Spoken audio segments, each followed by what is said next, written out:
crimes, top of mind here in Utah. Salt Lake City police say that they are committed to investigating these hate crimes and helping out the victims. News specialist Brianna Chavez shares how local leaders and groups are coming together and encouraging people to speak up and stand up against hate. I think they're increasing. I really do.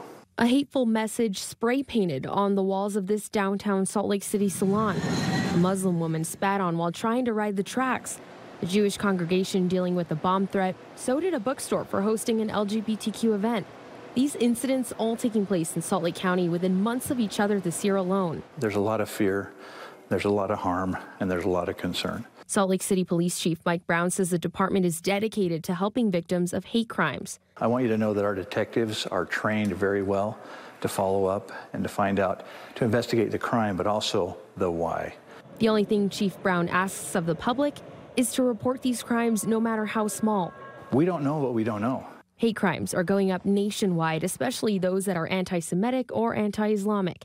The FBI says more than 11,600 crimes were reported last year, but anticipate that number is much higher. What we want to hear reported more are crimes against individuals who may not even realize that a threat to them or a threat to their lives constitutes a crime. Jay Jacobson is the chair of Community Partners Against Hate, led by the United Jewish Federation of Utah. It's made up of different community organizations and leaders, including Salt Lake City Police. And what we do is we listen to each other. We share when there are incidents, even below the level that gets police attention. Discussing how to combat misinformation that leads to these types of crimes and provide resources for victims. So that no one is the victim of hate. Community Partners Against Hate creating this PSA this year to educate the community to report. Not reporting allows these things to go unaddressed.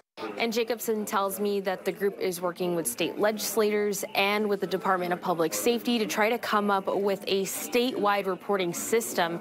You can learn more about the group, watch that full PSA, and find any other resources over on our website, ksltv.com. Brianna Chavez, KSL 5 News. Brianna, thank you. And if you or someone you know is a victim of a hate crime, you can report it directly to the FBI at tips.fbi.gov. You can also call them at 1-800-225-5324.